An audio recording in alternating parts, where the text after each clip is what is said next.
నమస్కారం, welcome to our channel. ఈరోజు మనతో పాటు లైఫ్ కోచ్ అనుష గారు ఉన్నారు.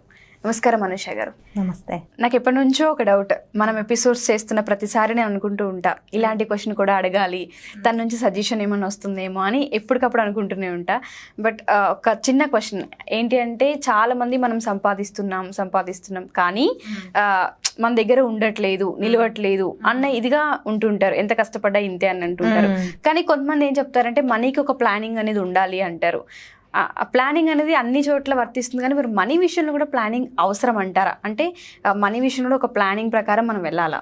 Wonderful question. ఎందుకు చెప్పానా, మనీ విషయంలో ప్లానింగ్ అవసరమా అని అడిగారు కదా. ఈ థాట్ రావడమే మంచి ఆలోచన రియల్గా. అంతే కదా, ఎర్న్ చేస్తాం డబ్బులు, శాలరీ నెల ఏదలికి అకౌంట్లో పడిపోతుంది, ఖర్చు పెట్టేసుకుంటా ఉంటాం కదా. అవును. తర్వాత ఏంటి అసలు లైఫ్?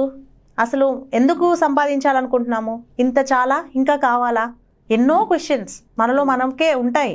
కానీ మళ్ళీ తర్వాత కూల్గా రిలాక్స్ అయిపోయి మన వల్ల ఏమవుతుంది, ఇదంతా యథాతథా మన జాబ్లోకి వెళ్ళిపోయి అలానే చేసుకుంటూ మళ్ళీ కామన్గా ఆలోచిస్తూ మళ్ళీ వెళ్ళిపోతాం. మళ్ళీ ఇలాంటి ఏదో ఒక రోజు మాట్లాడినప్పుడు, మళ్ళీ ఏదైనా ఇలా వీడియోస్ చూసినప్పుడు ఏదన్నా కానీ నేను సంపాదించాలి, నేను బాగా వెళ్ళాలి అని ఇలాంటి థాట్ వస్తుంది. మళ్ళీ యథాతథా ఇదే అవుతుంది అందరి విషయంలో.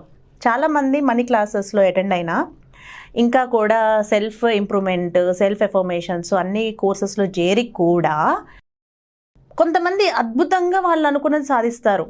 అనుకున్న దానికన్నా ఎక్కువ సాధించే వాళ్ళు కూడా ఉంటారు.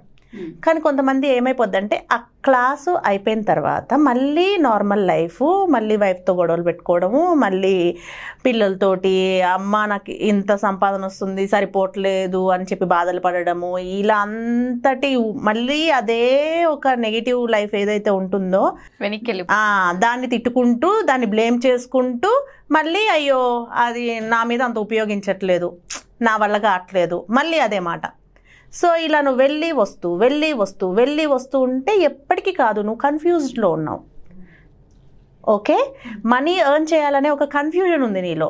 Either you want to take this stand or this stand. ఏ స్టాండ్లో తీసుకొని నువ్వు సంపాదించాలనుకుంటున్నావు? సో ఎలా చేద్దాం అనుకుంటున్నావు? అసలు మనీ మీద నీ ఇంటెన్షన్ ఏంటి? ఇన్నర్ ఇంటెన్షన్ అనేది చాలా ఇంపార్టెంట్. వస్తుంది పోతుంది అది ఇంటెన్షన్ కాదు, జస్ట్ వాళ్ళని వీళ్ళని చూసి వాతలు పెట్టుకోవడం అంతే కదా. సో ఇప్పుడు మన ఇంటెన్షన్ని రైట్ వేలో సెట్ చేసుకోవాలి. అసలు ఎంత సంపాదించాలనుకుంటున్నాం మన లైఫ్కి, మనకేం కావాలి, ఎంత సంపాదిస్తే నువ్వు చాలా తృప్తిగా ఉంటావు, హ్యాపీగా ఉంటావు, ఇలా ఆలోచించుకోవాలన్నట్టు. వెళ్ళిపోయి ఎన్ని నెగిటివ్ ఉన్నా, ఎన్ని గొడవలు ఉన్నా, ఎంత బర్డెన్ ఉన్నా, ఎంత స్ట్రెస్ ఉన్నా, నీ ఆలోచన ఇటు వెళ్లకుండా ఇటే ఉండాలి. ఎంత ఎర్న్ చేయాలి నేను, ఎలా నా ఫైనాన్షియల్ ప్లానింగ్ ఉండాలి, అసలు నా ఫైనాన్షియల్ గోల్ నేను ఎలా సెట్ చేసుకోవాలి, నా దగ్గర ఇప్పుడు ఉన్న డబ్బుల్ని నేను ఎలా డెవలప్ చేసుకోవాలి, ఇంకా ఎలా చేయాలి. సో ఈ విధంగా ఆలోచించుకోవాలి. ఖర్చులు వస్తూ ఉంటాయి, నచ్చిందల్లా కొనుక్కోవచ్చు, కానీ కొన్ని అవసరం లేనివి ఉంటాయి అన్నట్టు. అవన్నీ ఏమన్నా ఉంటే ఇంట్లో అవి అమ్మేసుకోవాలి, క్యాష్ చేసుకోవాలి. చాలా ఉంటాయి వేరేవన్నీ కొనుక్కుంటామో అవి చూడండి, మీరే అమ్మేద్దాం అనుకుంటే. ఇప్పుడు టీవీ అనుకోండి, జనరల్లీ కొత్త టీవీ కొనుక్కున్నాము, పాత టీవీ ఉంది, అది అమ్మితే ఒకసారి 2000 వచ్చాయి అనుకోండి. కానీ కొనడం ఎప్పుడు మనకి 25,000 ఉంటుంది, మనం అమ్ముదాం అంటే ఏమి రావు. అదే మనం కదా ఇన్వెస్ట్ పెద్ద వాటి మీద చేసేస్తాము. ఫోన్ ఉంది, అమ్ముదామంటే ఎవరు ఏం తీసుకోరు, అది ఉత్తగా ఇచ్చేయాలి. అవును. కానీ వాటిని కొనేటప్పుడు ఒక నెల జీతం అనుకోవాలి, ఒక 2 నెలలు అదేంటి సేవ్ చేసుకునే అమౌంట్ అనుకోవాలి. ఏవైనా కానీ ఎవరెవరి స్థాయిని బట్టి, ఎవరెవరి స్తోమతను బట్టి వాళ్ళు ఖర్చు పెడుతూ ఉంటారు. సో మనకి ఎటువంటి ఫైనాన్షియల్ నాలెడ్జ్ లేదన్నట్టు. ఇలా మనం కన్ఫ్యూజన్లో ఉండి అలా లోన్లు కట్టుకుంటూ, అలా డెబిట్ కార్డులు బిల్లులు కట్టుకుంటూ ఉంటే, డెబిట్ కార్డు బిల్లులు చాలా మంది వాళ్ళు ఫోన్లు చేస్తున్నారు కదా అని తీసుకుంటారు. కానీ అలా తీసుకున్న వాళ్ళని నేను చాలా మంది చూసా, ఏంటంటే అమ్మో క్రెడిట్ ఎక్కువైపోతున్నాయి, బిల్స్ కట్టుకోవాలి, శాలరీ అటే సరిపోతుంది. ఎందుకంటే నీకు వడ్డీలు వేస్తారు, ఊరినే ఇస్తారా, మంచిగా ఇస్తున్నారని తీసుకుంటాము. వాళ్ళు 10 సార్లు ఫోన్ చేస్తారు, వాళ్ళకి నో చెప్పలేక కూడా తీసుకుంటాం. రియల్గా అడుగుతున్నా, ఇస్తా అంటున్నారు కదా, పోయేదేముంది మనం కట్టుకుందాంలే అనుకుంటాం, 1 నెలలో కట్టుకోవచ్చులే అనుకుంటాం. ఎందుకు అసలు వేరే వాళ్ళ దగ్గర అలా తీసుకోవాలి? అంతేనా కదా. మనకంటూ మనీ పట్ల ఒక క్లియర్ ఇంటెన్షన్ ఉండాలి.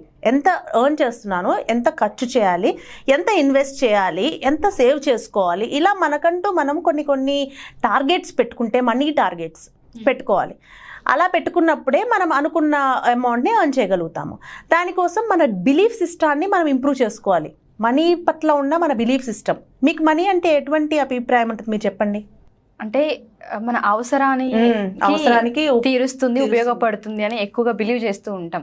ఏదైనా పని అవ్వాలన్నా, ఎక్కడికైనా వెళ్ళాలన్నా, ఏదైనా కొనాలన్నా, అయితే ఏ పని చేయాలన్నా కొంచెం డబ్బుతో ముడిపడిందని బిలీవ్ చేస్తూ ఉంటాను నేనైతే. అంతే. ఇవాళ డబ్బు ప్రతి మన నీడ్ ఒక హ్యూమన్ నీడ్ అన్నట్టు. సో కానీ మీరు ఎప్పుడైనా కానీ మనీ వల్ల విడిపోయిన వాళ్ళని చూసుంటారా? చూసే ఉంటారు కదా, అంత బాగా కాన్ఫిడెంట్గా ఉన్నారు, నాకు అర్థమైపోయింది మీరు చూసారని. ఓకే, సో చూసుంటారు. ఎవరైనా కానీ అప్పుడు ఏమనిపిస్తుంది అన్నట్టు, డబ్బు మనుషులు అయిపోకూడదు. అవును కదా, ఎక్కువ కూడా సంపాదించకూడదు. ఎక్కువ సంపాదిస్తే ఎక్కువ కొమ్ములు వస్తాయి, యాటిట్యూడ్ పెరిగిపోతుంది. అంటే చాలా మంది పొగరబోదోళ్ళు అయ్యారు డబ్బులు సంపాదించిన తర్వాతే. ఇవి చూస్తాం, చూడవేంటి సొసైటీలో ఇవే మాటలు వింటూ ఉంటాం. అంతకుముందు ఒకలాగున్నాడు, ఇప్పుడు చూడు ఎలా ఉన్నాడు. డబ్బు పాపిస్తుంది, ఎంత అదైనా చేస్తుంది, తప్పు చేయించగలుగుతుంది. ఇలాంటి మాటలు ఎన్నో వింటూ ఉంటాము. సో ఇవన్నీ మన మైండ్లో స్టోర్ అయిపోయి మనకు ఒక బిలీఫ్ సిస్టాన్ని డెవలప్ చేస్తాయి. అంటే డబ్బు ఇప్పుడు నువ్వు నీడ్ఫుల్ అనుకున్నావు, డబ్బు నీడ్ఫుల్ అన్నావు, డబ్బు వల్ల నెగిటివ్ కూడా జరుగుతుంది అనుకున్నావు. సో మనీ ఈజ్ ఎనర్జీ అని అనుకున్నావు అనుకో, ఆ ఎనర్జీ నాకు కావాలి అనుకుంటాము. మనీ మనలోని ఉత్సాహాన్ని, మనలోని కాన్ఫిడెన్స్, మనలోని కరేజ్ని, ఏది సాధించాలన్నా నేను మనీ కోసం మనీ నా దగ్గర ఉంటే నేను సాధించగలను అనే ఒక పాజిటివ్ బిలీఫ్. ఆ మనీతోటి నేను ఏమేం చేయాలనుకుంటున్నా, ఎంతోమందికి రిక్రూట్మెంట్ ఇవ్వాలి అంటే ఆ మనీ ఉంటే నా దగ్గర నేను అనుకున్న లక్ష్యాలన్నీ సాధించగలను. ఇలాంటి ఒక థాట్స్ కనుక అస్తమానం మనలో మెదులుతూ ఉన్నాయి అనుకోండి, యద్భావం తద్భవతి. మన థాట్స్ అలా ఉంటే ఆ వేలోనే మనం ఆలోచించుకొని ఆ వేలో పెట్టుకుంటాము. సో ఇదేంటంటే మనీ పట్ల ఇటు పాజిటివ్ బిలీఫ్ని ఎక్కువగా డెవలప్ చేసుకోవాలి. అసలు మనీ పట్ల నెగిటివ్సే ఉండకూడదు. ఇందాక మనం అనుకున్నవన్నీ నెగిటివ్స్, లేవు రావు, అదేంటి వాళ్ళ వల్ల విడిపోయారు, మన వల్ల అవుతుందా, మనం ఒక మిడిల్ క్లాస్ వాళ్ళు, మనం ఇదంతా అవసరం లేదు. మనకి ఇంత టాక్ ఇంత అవసరం లేదు, ఇంత మిసిరీ అవసరం లేదు. అడుగుదాం, మంచిదే అడుగుదాం. 30 మనం మంచిగా అడుగుదాం అనుకున్నాం, మంచి పనే చేద్దాం అనుకుంటున్నాం, దానివల్ల నువ్వు మంచిగా చేద్దాం అనుకుంటున్నాం కదా. సో మనకి ఎంత అమౌంట్ కావాలి అని క్లియర్ ఇంటెన్షన్స్ ఉండాలి. అదే మనీ పట్ల మన ఇంటెన్షన్ ఏంటి, అసలు మనం ఆ క్లియర్ ఇంటెన్షన్కే మనం ఎటువంటి బిలీఫ్ ఇస్తున్నాము, పాజిటివ్ బిలీఫ్. ఇది వస్తే నేను ఏం చేయాలనుకుంటున్నాను, ఆ చేయాలనుకుంటున్నవన్నీ వచ్చేసినట్టు ఒకసారి మనం ఊహించుకోవాలి. అలా ఉంటే ఎలా ఉంటుంది, పీస్ఫుల్గా ఉంటుంది. అంటే నా దగ్గర నేను ఏమైతే అనుకున్నానో అవన్నీ నా దగ్గరకు వచ్చాయి. మనిషికంటూ కొన్ని లక్ష్యాలు పెట్టుకుంటాడు, అవి నెరవేరితే ఓకే ఖుషీగా ఉంటాడు, లేకపోతే డిప్రెస్లో ఉంటాడు. అంతే కదా. సో ఇదే మనిషికి తనకంటూ కొన్ని ఫైనాన్షియల్ గోల్స్ పెట్టుకుంటే జరుగుతూ ఉంటే బాగుంటుంది, లేకపోతే డిప్రెస్ అయిపోతాడు. సో మనీని ఒక పాజిటివ్ ఎనర్జీ లాగా, మనీ మన దగ్గర ఉంటే చాలా అద్భుతాలు సాధించగలుగుతాము, ఇలా మనం పాజిటివ్ బిలీఫ్స్ని డెవలప్ చేసుకుంటూ ఉండాలి. సో అలా ఎప్పుడైతే చేసుకుంటూ ఉంటామో అప్పుడు మనీ సోర్సెస్ ఆఫ్ ఇన్కమ్ని పెంచుకోవడానికి వెళ్తాం. మల్టిపుల్ సోర్స్ ఆఫ్ ఇన్కమ్ని పెంచుకోవాలనుకుంటాం. శాలరీ వస్తుంది నీకు, సో ఇది ఇట్లానే ఖర్చు పెట్టుకుంటుంటే అయిపోతూ ఉంటుంది. రేపు మ్యారేజ్ అయిందా? నో, లేదు. ఓకే, రేపు పెళ్ళి అయింది. ఒక పెళ్ళి అయిన తర్వాత ఒక్కొక్కసారి చిన్న పిల్లలు ఉంటారు, చేయగలుగుతాము, పిల్లలు ఉంటారు, ఫ్యామిలీ లైఫ్ ఉంటుంది, అత్తయ్య ఉంటుంది, మామ ఉంటారు. సో అక్కడ ఏమైపోతుందంటే ఒక థాట్తో ఉంటారు, పెళ్ళి అయితే ఆడపిల్లలు ఇంకేం చేయలేదు అనే ఒక థాట్ ఉంటుంది. అవును, ఉంటుంది కదా, మీతోనే అని ఉంటారు. ఇప్పుడే అని ఉండొచ్చు కూడా ఎవరన్నా. పెళ్లి తర్వాత నువ్వు ఈ జాబులు అవి అంత పెట్టుకోకు, ఇప్పుడు ఎంత చేయాలో చూసా. అది మనకు మనీ పట్ల బిలీఫ్ సిస్టమ్ ఎలా ఉందో. అంటే నువ్వు పెళ్ళి కాకముందు ఎంత అని చేయాలో అంత ఏం చేసుకొని కామగుండు, పెళ్లి తర్వాత ఇవన్నీ కుదరవు, ఎందుకంటే ఫ్యామిలీస్ ఉంటాయి, ఇవన్నీ ఉంటాయి అనే ఒక థాట్ నీకు ఇచ్చేసారు ఆల్రెడీ, బ్రెయిన్ లో ఫిక్స్ చేసేసారు. సో ఫిక్స్ అయిపోయింది. ఇప్పుడు ఏమనుకుంటావు అంటే ఓకే ఇది అయిపోయిన తర్వాత మనది అయిపోయింది జీవితము అని అనుకుంటావు. ఇంకా నీకు గ్రోత్ ఏంటి, ద బెస్ట్ యాంకర్ని అవ్వాలా, ద బెస్ట్ మోడల్ని అవ్వాలా, ఏ థాట్స్ ఉండవు. నెక్స్ట్ పెళ్ళి అయిపోయింది, నేను ఇంకేముంది పిల్లలు పెంచుకుంటూ కూర్చుంటాను, ఇదే థాట్. సో ఈ థాట్సే వద్దు. నువ్వు ఎక్కడ ఉన్నా, ఎలా ఉన్నా, ఎక్కడికి వెళ్ళినా మనీ పట్ల నీ అటాచ్మెంట్ అనేది ఉండాలే కానీ డిటాచ్మెంట్ ఉండకూడదు. సో నువ్వు ఎర్న్ చేసుకుంటేనే నువ్వేం చేయగలుగుతావు, నీ పిల్లలకి ఇంకా క్వాలిటీ ఆఫ్ థింగ్స్ని కొనియగలుగుతావు. మీ హస్బెండ్ సంపాదించిన శాలరీ ఉందనుకోండి, మీకు సరిపోతుంది, మీ ఖర్చులు సరిపోతుంది. అదే మీ పిల్లలు ఏది అడిగారనుకోండి, ఒక మామూలు స్కూల్లో చేర్పించాల్సినప్పుడు మేము కొంచెం మంచి స్కూల్లో వేద్దామా అనుకుంటావు. సో నువ్వు టైం స్పెండ్ చేయలేప్పుడు ఒక ట్యూటర్ని పెట్టుకుంటావు, అంతేనా కదా. సో ఇలా ఆలోచించుకుంటూ క్యాలిక్యులేట్ చేస్తూ మన లైఫ్ని ప్లాన్ చేసుకుంటాం. అదే కనుక థాటే నీలో లేదు, ఇంకా నీరు గారిపోయింది, ఇంకా లేదు నీకు పెళ్ళి అయిపోయిందమ్మా నువ్వు ఇంతే అని అనే మాట వచ్చేస్తే ఇంక నీకు ఎక్కడి నుంచి వస్తుంది ఎర్న్ చేయాలనన్నా. ఇది నేను జనరల్గా మీకు ఎగ్జాంపుల్ అంటున్నాను. ఇలా ఎంతోమంది ఉంటారు అన్నట్టు, వాళ్ళకు ఒక లైఫ్లో ఒక జాబ్ వచ్చినా ఒక నార్మల్గా కూడా ఒక కంఫర్టబుల్ లైఫ్ ఉన్నా కానీ ఏమైపోద్దంటే ఆ కంఫర్ట్స్లో ఉండిపోయి ఇంక ఇవేవి కావులే అనే ఒక బిలీఫ్ సిస్టమ్ తోటి ఉంటారు. అదే ట్రైన్ యువర్ బిలీఫ్ సిస్టమ్. నీ బిలీఫ్ సిస్టమ్ నీకు అనుగుణంగా వర్క్ చేయాలన్నట్టు, నువ్వు కంట్రోల్ చేయాలి నీ బిలీఫ్స్ని. ఓకే, అంతే. అది ఆబ్వియస్లీ నీ వెమ్మట వస్తుంది అన్నట్టు, నువ్వు ఒక పవర్ఫుల్ వెపన్ అయిపోతావు అన్నట్టు. నిన్ను అట్రాక్ట్ చేసుకోవడానికి అయస్కాంతంలో నీ చుట్టూ అదే వస్తూ ఉంటుంది. నువ్వు వెళ్ళిపోతూ ఉంటే చాలా అది వస్తూ ఉంటుంది. నువ్వు వెళ్ళకుండా నీ గోల్స్ అన్నీ కూడా బ్లాక్ చేసేసుకుంటే, ఎనర్జీస్ అన్నీ బ్లాక్ అయిపోతే ఆగిపోతుంది అక్కడే.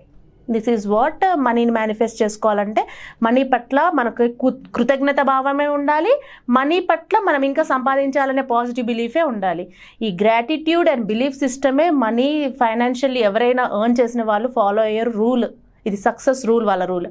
వాళ్ళు అలా ఫాలో అవుతూ ఉంటారు కాబట్టి వాళ్ళు సక్సెస్ అవుతారు. ఎవరైతే నెగిటివ్ బిలీఫ్స్ ఇచ్చేసేసి మన వల్ల కాదు, మనం చేయలేము, మనకి ఇంతకన్నా ఎక్కువేమొస్తుంది, మా నాన్న అది చేశాడు నేను ఇది చేయడమే ఎక్కువ, ఇలాంటివి అనుకుంటూ ఆగిపోతే ఇంకా అంతే ఉండిపోతాము.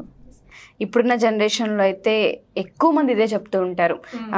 లైక్ ఇప్పుడు నా ఎగ్జాంపులే మీరు తీసుకున్నట్టయితే అన్నారు, ఆఫ్టర్ మ్యారేజ్ ఇంకేం చేయలేము, ఏమున్నా నీ లైఫ్ ఇప్పుడే ఇక్కడ వరకు, ఇంతవరకు ఈ ఫ్రీడంలో నువ్వు ఏం చేసినా చేయాలి, ఆఫ్టర్ ఇంకా నువ్వు అసలు ఏమీ చేయలేవు, ఇలాంటివి ఫిక్స్ చేస్తూ ఉంటారు. అండ్ మనీ విషయానికి వస్తే చాలా మంది ఏంటి అంటే ఎక్కువ సంపాదించకూడదు, కొమ్ములు వచ్చేస్తాయి, పొగలు వచ్చేస్తుంది, వాళ్ళని చూసావో మేబీ వాళ్ళలానే అయిపోతావు, నువ్వు మేబీ అనుకో కదా అయిపోతావు అని ఫిక్స్ చేసేస్తారు వాళ్ళే. కానీ మనీ విషయంలో ఎంత ప్లానింగ్, ఒక లైన్ ఒక గీసుకొని మనం దాన్ని ఫాలో అయితే, ఎగ్జాక్ట్గా ఫాలో అయితే ఇవన్నీ ఉండవు. So thank you so much. ఈ ఎపిసోడ్ పర్సనల్గా నాకు కూడా టచ్ అయింది. Thank you so much Anusha garu. Thank you.